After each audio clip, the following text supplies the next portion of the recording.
欢迎来到新兴消息频道，请订阅频道，所以大家不要错过当天最热门的新闻。我们今天的时事通讯包括以下内容：幸福到万家赵丽颖为何总插兜？细看后我才觉察到奥妙。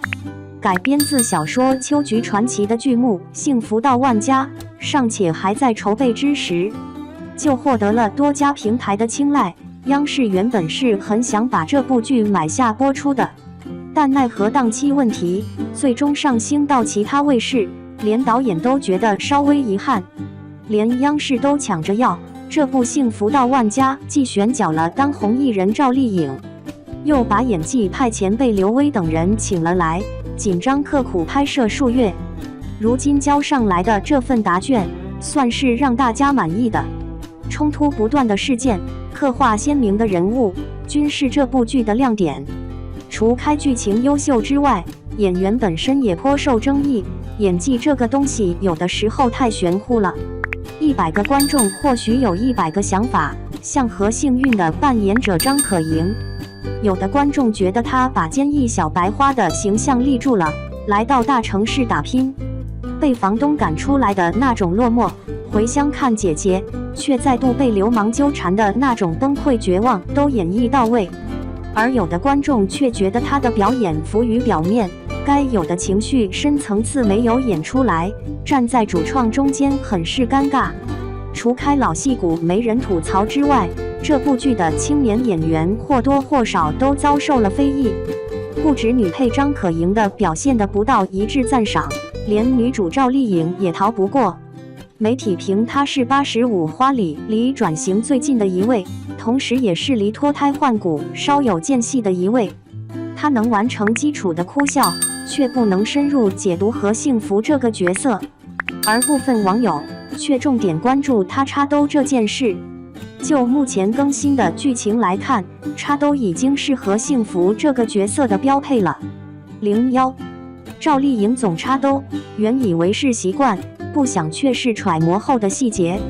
在与万传家理论说出那句我姓何的名场面里，何幸福揣着兜，在走在村庄小路上思考人生的时候，他也揣着。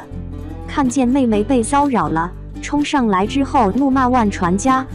穿着军绿色衣裳的他，仍然是把手放在兜里。一集戏份里贡献了多场揣兜场面，原以为这是赵丽颖表演时的习惯，后仔细一琢磨才晓得，这样的设计也是有学问在的。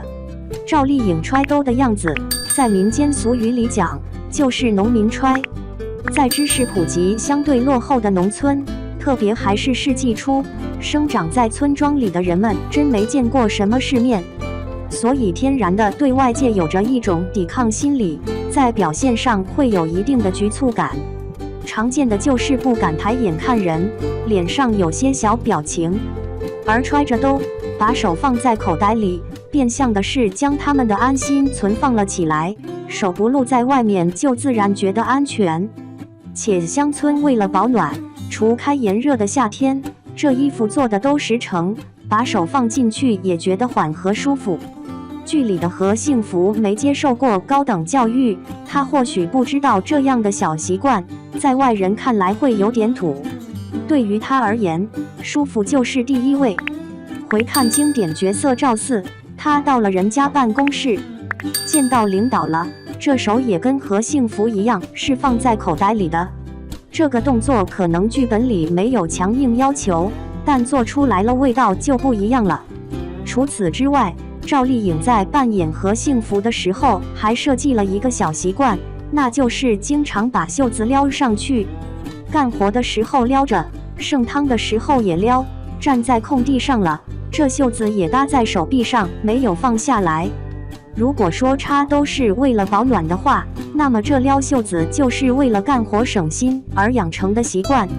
搜索农村妇女的形象，会发现大多也是将袖子往上放的。像揣兜与袖子这样的细节，在剧中还有很多。赵丽颖在转换戏路这方面，出演何幸福确实用了心。02赵丽颖在演妈妈离别前落泪惹人心疼，剧目成绩越发好。和幸福的事业线是剧目的一大主线，而她从少女成长为母亲，也是剧目的一大看点。在拍摄《知否》，赵丽颖就尝试过母亲角色，剧里的明兰结局圆满。而这次她扮演的何幸福，却因为各种原因，在生下孩子后不久就要出门打工，而且还只能半夜偷偷走。她坚韧过人，看着自己刚出生的孩子，表示妈妈一定好好活。这话还没说完，眼泪就忍不住往下落。初中学历的女主，在如今的都市剧里，怕是找不出几个了。幸福到万家之所以会如此成功，正是因为她剧情特别。何幸福是飒爽的女生，但同时也是被命运折磨的可怜人。看着她拿着低配的牌，打出最灿烂的人生，才是这部剧最让人过瘾的地方。